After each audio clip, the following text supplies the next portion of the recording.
Thank you. Okay. So from last 1.5 day, I believe all of you have been overloaded with biomedical sciences. So my presentation kind of overlaps with the previous presentation with Dr. Hu Lang. So just to make it little bit different from whatever you have heard, I'm trying to give you bit of information technology basics and the application of information technology along with artificial intelligence in healthcare and life sciences. So much is happening in the research and development of COVID-19. We could see that. So what I want to update you with is the recent trends and promotional offers available from cloud computing and the recent advancements happened with artificial intelligence role playing in the drug discovery of COVID-19. Here is the agenda on which I'm going to talk today. Application of artificial intelligence, and I'll introduce you with a bit of technical jargon. And we'll talk about the role of cloud computing in healthcare and life sciences. And I'll introduce you with CORD-19 search architecture and also with bit of machine learning and artificial intelligence. And we'll see few of their applications in the pandemic coronavirus. Sorry for the interruption, ma'am. Can you make it full screen presentation mode? I thought it's full screen, isn't it? Okay. Let me just try. Is it full screen now? Yes, ma'am. Yes. Okay, great. Thank you. No worries. All right. So artificial intelligence, as how it has been covered just now in the previous presentation, it has its role in multiple projects.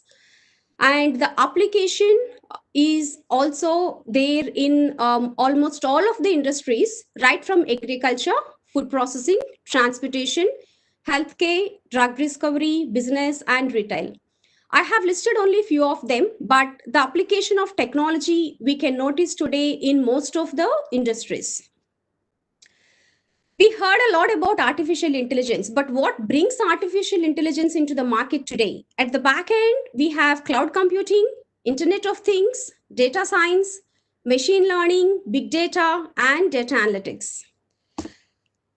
And artificial intelligence can be applied in the context of pandemic. If we have to know the role of AI, it's useful in the virus research, development of drugs and vaccines, and it is also helping the healthcare providers to manage their resources and especially the decision making for the government to introduce new public policies into the country and to manage the entire crisis caused by COVID-19. By the end of my presentation, I believe you will get an idea on how we could manage this crisis and what's happening around us. So here, I would like to introduce all this technical jargon, expecting some of you might be from non-IT background. Let me start with cloud computing. Before I start with cloud computing, I'll give you a small story or a history with what happened in the case of electricity. If we look 200 years back into the history, we don't have power, electricity generated. That was when industries were maintaining their own power grid to generate power and manufacture the product. In this whole scenario, for the business, generating electricity is not their product. They were just doing it for the sake of running their factory, design and manufacture their product. After many years, there were many power grids and factories could even offer the private connections, commercial connections to the industries, where the business industries, factories have slowly stopped supplying this power or maintaining their own power grid on their premises. Because the power grids could supply the commercial connections to factories. Factories could relax because they could get the power now from the outside external third party. They don't have to maintain on their own anymore they can focus on their business. Same thing has been repeated recently. In last 10 to 15 years, computing has become commercial. So the provider which brings computing as a commercial connection is what we call him as cloud computing provider. So cloud computing offers commercial connections right from the big large scale to the small scale private individual purpose. Students who wants to know more about it are most welcome to practice exercises, learn this. And the business who wants to outsource their computing facilities can also use cloud computing. So the interesting thing here is the use of this cloud computing is there right from the small scale to the large scale. And I would like to talk something about Y2K. Most of you might have heard year 2000 problem. In the year 1999, if you could recollect from the past, database designers, the computational specialists have worried a lot, thinking the uses of computer might go out of the industry. That's because there were only 6 digits given to enter the date, DD, MM, YY. The reason for giving 6 digits is the first database design took place in 1960, in where the data storage, electronic digital data storage is very expensive. So that has been continued until 1999. There was no problem. But when the year 2000 comes, the 00 might take the databases to back to 1800. And there might be a data collapse. It has shaken the entire computational industry. However, this problem has been solved and introduced the globalization third era, where most of the scientists across the world have gathered in America, United States, and they could solve this problem. Later on, we all know that we have now 8 digits to store the date, DD, MM, YYYY. So that has solved the digital data storage problem. That was the case when we look back to the year 2000. However, if we now look with the help of cloud computing, the data storage has become much more cheaper. For example, Gmail would give you 15 GB just free storage for free. After that, if you want, you can upgrade. So the data storage has become completely less expensive, available for everyone with the help of cloud computing. If I have to give you a few examples with where and how we are using cloud computing, there are different applications like iCloud, Gmail, and most of the applications we are using today are the causes of cloud computing. So what makes us interesting is even if the technology has been advanced, we have so many technologies available today, still COVID-19 crisis is shaking everyone. So in my presentation, I would like to tell you how cloud computing is useful for COVID-19 research and development. Another thing I would like to tell you is about data mining. And you would have heard about big data analytics as well. Mine the data. Every single business industry likes to collect the data because they're making money out of it. If I have to tell you how business is making money out of the data, I'll tell you one real-time story. This happened in 2009, US. There is a business named Target. They don't know that products are pregnancy women needs, along with newborn baby needs. And also they have many other products, clothes, kids' toys, and all of them. Before the business wants to manufacture their products, they wanted to get the idea of how much product manufacturing they should do so that business won't get loss. So what Target did in developed countries like US and Australia, The pregnant women have to register themselves with a healthcare agency so that the healthcare agency will look after the pregnancy women with repeated checks.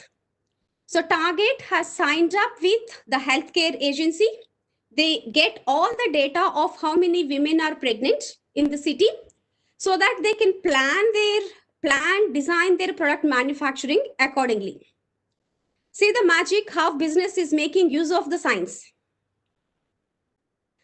While this is happening, Target gets the data of all the pregnant women, including the number of women in the city, their address, and they keep sending the vouchers to attract the sales into their stores.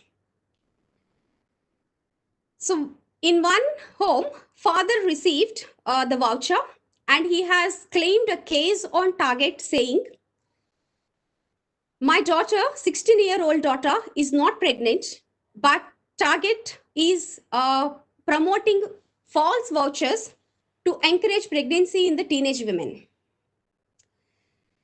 This case was going on. After a few months, father realized the girl is actually pregnant. Father doesn't know, but Target knows. This is how business is using that intelligent factor and has become business intelligence just to gain their profits. Of course, later on, Target has to say sorry to the father and pay them money, whatever it is. What did they do? Basically, they have collected the data and they mined it, they analyzed it just to make money. This is the case in any industry, not only in business and retail. Once there is enough data collected, it can be analyzed for future predictions.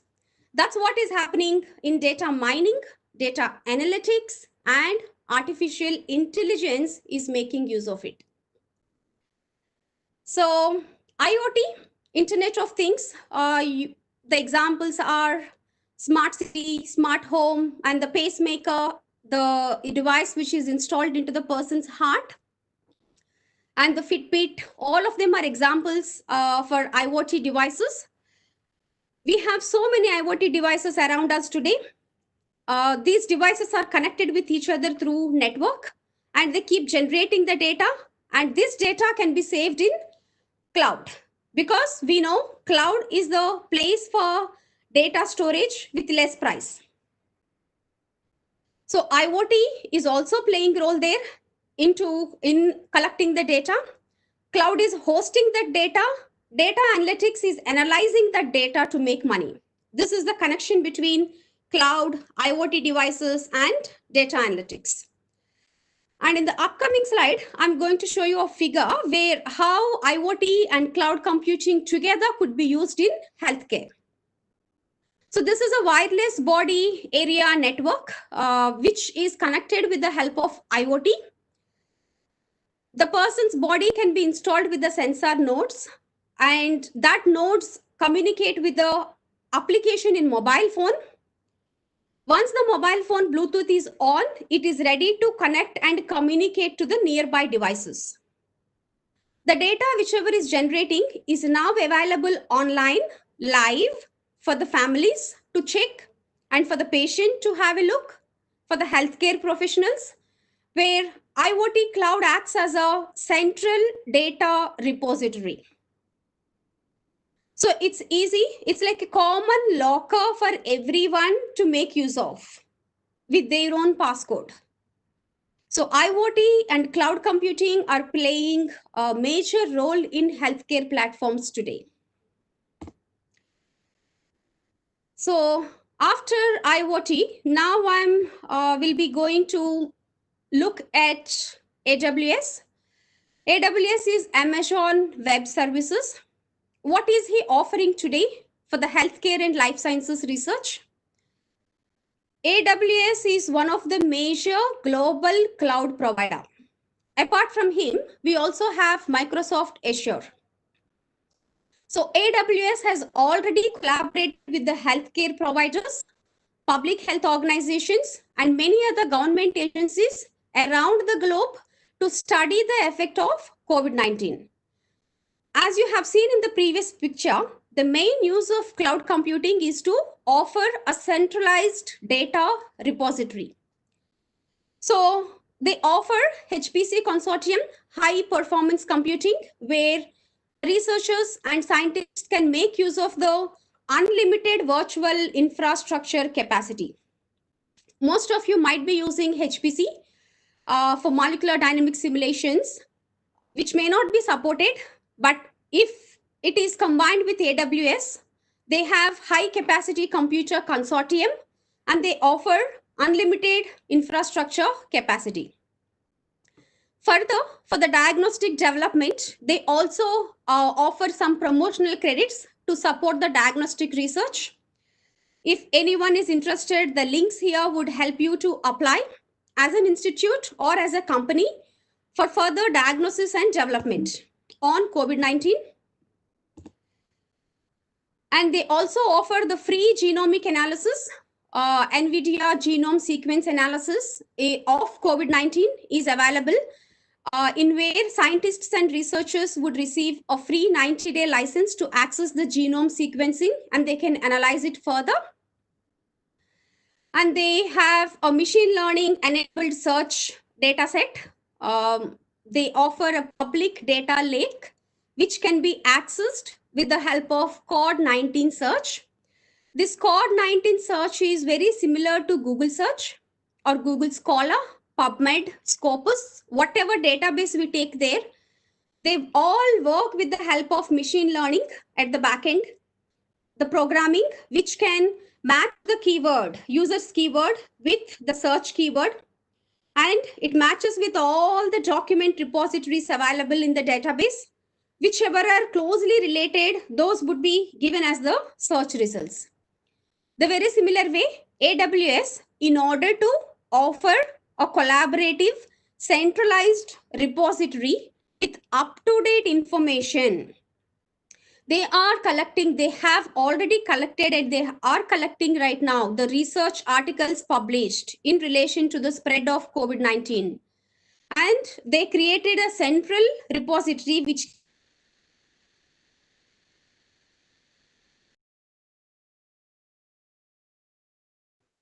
Hello, ma'am.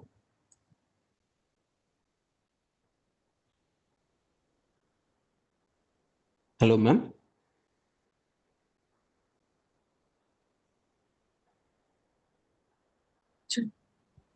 Hello, ma'am. Can you hear us? ठीक है भैया, thank you. मैं wait करूंगी आपके call. इधर सिर्फ आपका काम करना है। आवाज से लोग झूठे तो नहीं लगते मुझे। Yes, ma'am, you can continue. And that data repository we call as public data lake. That public data lake, in order to access that public data lake, AWS has created something as Amazon Comprehend Medical, which is a natural language processor. For those of you who don't know what is a natural language processor, it's nothing but a medium between the human language and the machine language. We all know computers won't understand English. That is why we have this natural language processor works in conjunction with machine learning algorithm to make the search keyword understood by the computer. So for that purpose, in order to access this public data lake of COVID-19 search related articles, this Amazon Comprehend Medical is a natural language processor developed by AWS, which provides the information on the treatment, disease, and the timeline, even for the common general public, not only for the researchers and scientists. Mostly, the data, when it is collected, would be in its unstructured format. But the data can be useful and make money only when it is structured. So the use of machine learning, natural language process analytics comes into the place where this data has to be structured. Now, after they collect the data with the help of public data lake and using Amazon Comprehend Medical machine learning process, then they would apply something as multi-label classification model. All the topics associated with COVID-19 would be classified based on the keywords, such as virology, immunology, and laboratory clinical trials.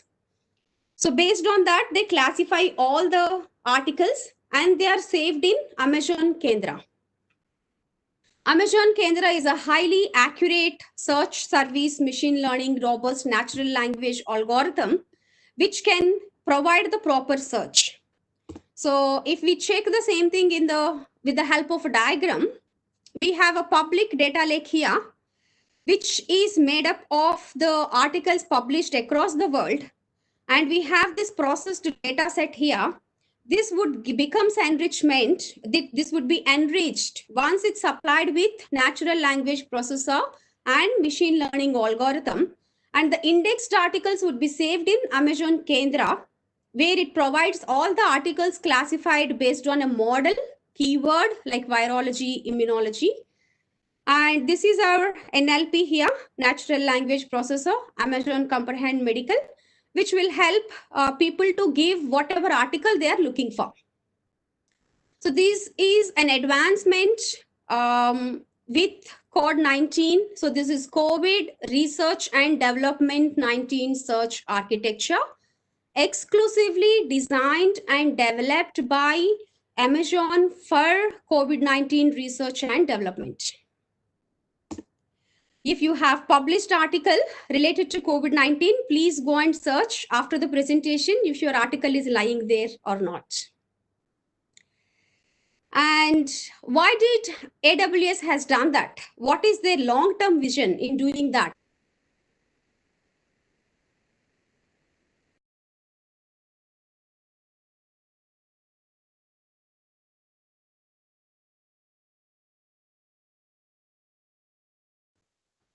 Hello, ma'am. Can you hear us?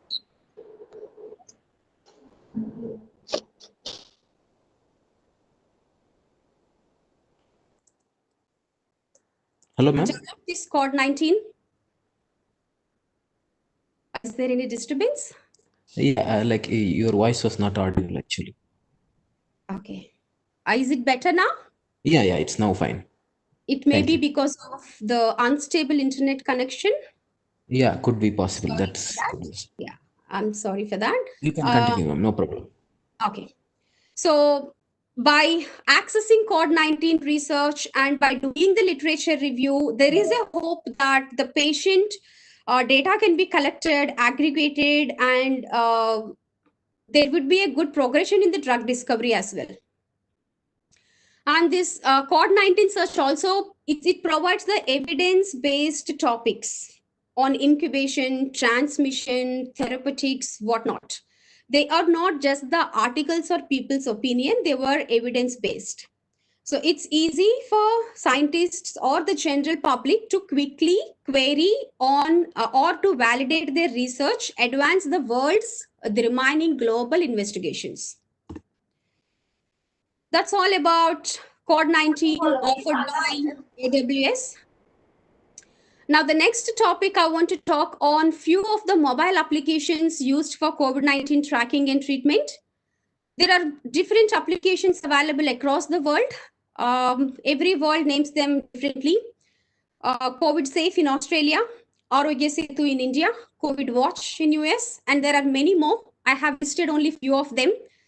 The fundamental idea behind all these applications, what is it doing is, as how I have discussed in the past with you about data mining and data analytics. These mobile applications are trying to collect the data from the patients and they will help patients to self-diagnose themselves. We all know that the biggest problem today is we don't have enough kits available and the disease is spreading very fast. Apart from technology, nothing else can save us in this fast spreading virus time. Recently, I have come across with one of the mobile apps developed by Apollo Hospital in Chennai. So the app was asking different questions. And after keep on answering the questions, based on the answer, the mobile application would divert me to the next question. At the end, the mobile app would suggest whether or not the patient has to see the healthcare provider. and how closely the patient is to get the corona infection. So this is possible when the applications are designed to collect the data, and at the back end, the application is analyzing it and suggesting the patients. Otherwise, with the current world's population, it is really hard to track the infection and diagnose and make the number of general physicians available to treat this. So technology has really helped us, and it is helping us. Users also can share their device.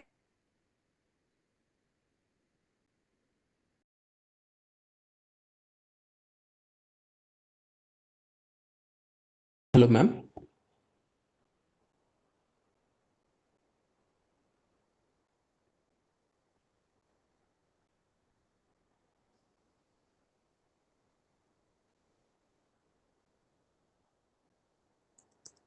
Hello, ma'am.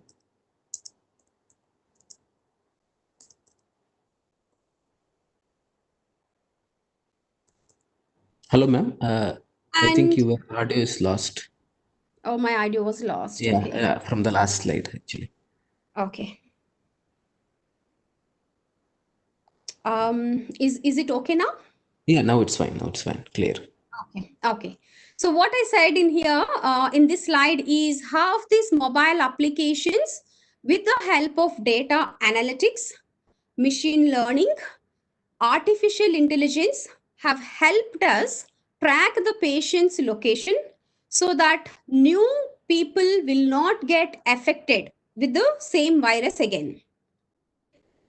If I take the example of COVID Safe in Australia, we all have downloaded this app into our mobile phones. If I go for a walk, if any other corona affected patient comes close to me, my mobile application will buzz and give me an alarm saying you might have to maintain the social distance.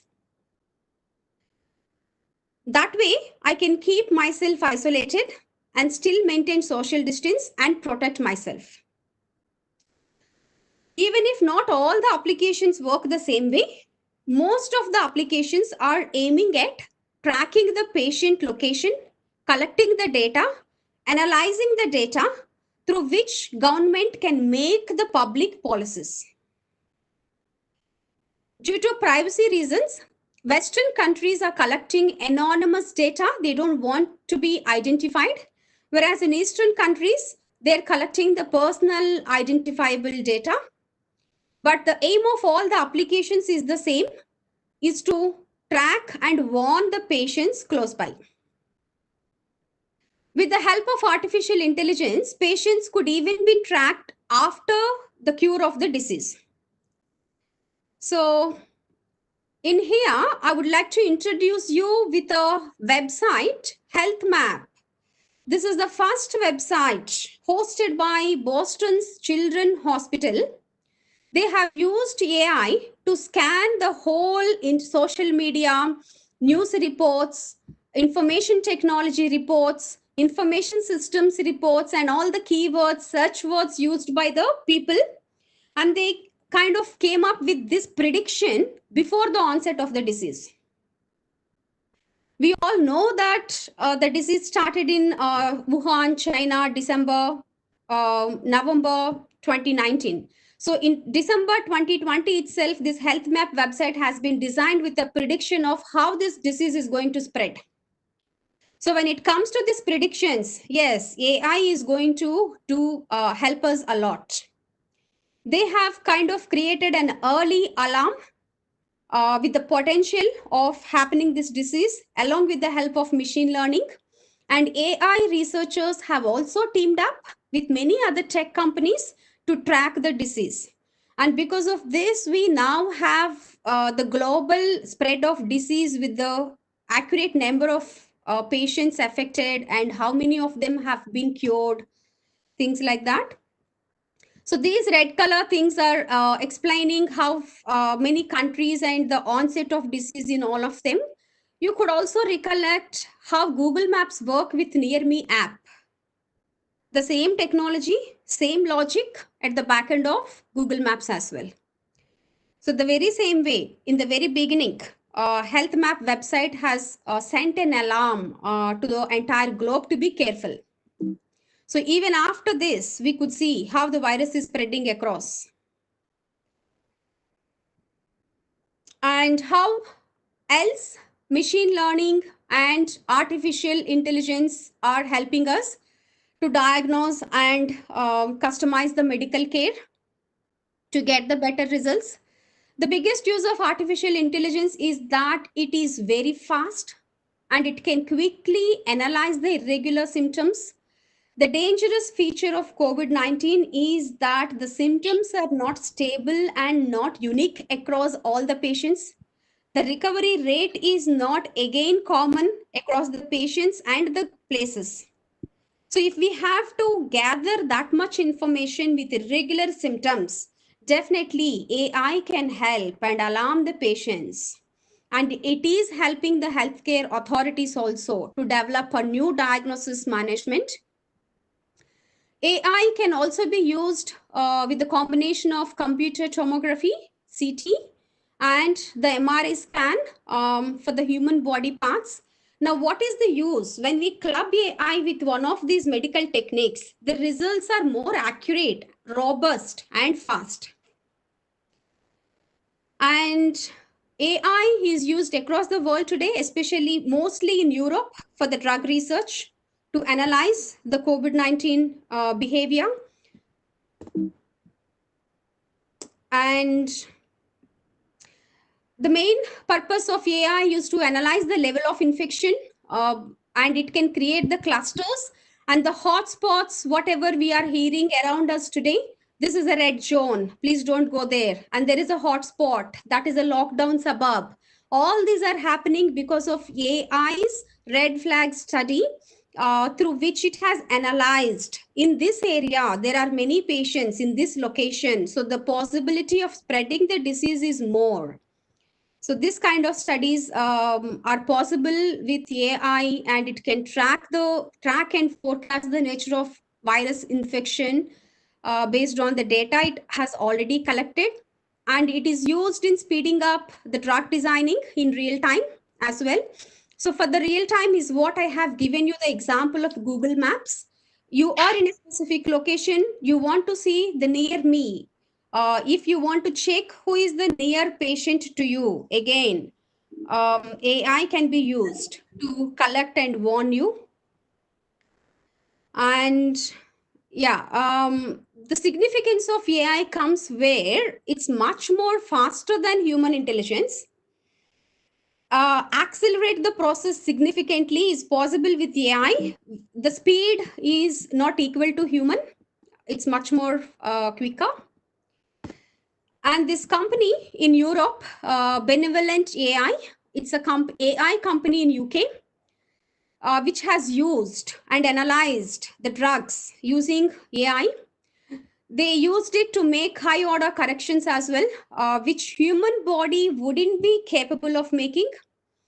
They have used AI to screen billions of molecules for the coronavirus treatment.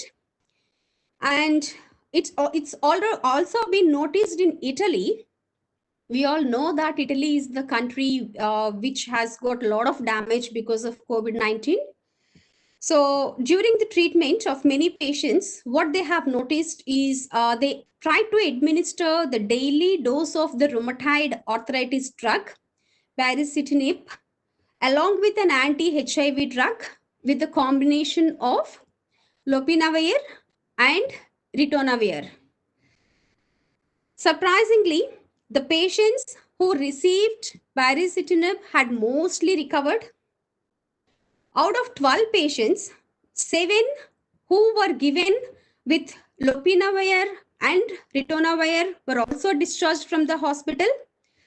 One patient again recovered with the combination of these two drugs alone. 7 out of 12 were administered with baricitinib, and they all have been discharged. One patient from the administration of lopinavir and ritonavir also recovered. However, the patients whoever lacked the treatment of baricitinib did not recover. This study has been done using AI, where they have screened billions of molecules against the coronavirus. And they also come up with this approach, a knowledge graph, suggesting baricitinib as a potential drug. So Benevolent AI is the company name, where they have noticed after evaluating 1 billion small molecules for their ability to bind SARS-CoV-2, the protein, it will usually take long time, but using AI, it has generated results quickly. So the interesting thing from this graph here, you could see the other drugs are directly acting on this kinase, whereas baricitinib is binding directly to the cyclin G associated kinase and acting, also inhibiting the action of JK, which mediates the cytokine signaling by stopping inflammation of the lungs. So AI almost close to accuracy, but I wouldn't say we can just rely on AI. We further have to test it either using the in silico analysis or the biological experiments to confirm and to conclude that this AI screening is working well. But what the use of AI here is to fasten the process. This is another study in where they have performed a comparative analysis between in vitro and AI-based experiments, and they came out with 8 drugs in which 2 of them are approved to treat COVID-19. So in this study, artificial intelligence has been used with COVID-19 repurposing drugs. They have selected 2 independent data sets as the learning inputs to generate 2 AI prediction models. Model 1 was generated from the known drugs with antiviral activities, whereas model 2 was generated from the 3C-like protease inhibitors. So in here, AI system screens for potential drug with antiviral activities by a cell-based FIP assay. So they have conducted an FIP virus replication assay. This is actually a cat virus. And this AI system, this assay results served as feedback for AI to evaluate the process further. And the modified AI model was established further to screen and to study the results, verify by FIP virus replication assay. As I have said to you, we cannot rely alone on AI. So to prove that, they have conducted this FIP virus assay. So with the combination of AI as a step 1, screening has been done, and then they can study further using an in vitro assay. This is another study which tells us how the patient can be monitored with the help of AI and without the help of AI. So this is a comparison study between AI and a non-AI based application. So if we look, the steps are similar. Patient with symptoms would be first monitored by a physician to check the possible match of COVID-19. Samples would be taken. Blood test is quicker, whereas the swab test takes 2 to 3 days. We all know that. And patient, if he is close to be affected, then he has to be quarantined, admitted. Now, what's the difference here is the patient can be treated and monitored using an AI-based approach. As how I have explained to you, with the help of IoT, healthcare, patient health can be checked much more in close connection. The very same way, now the patient's recovery phase can be studied with the help of AI.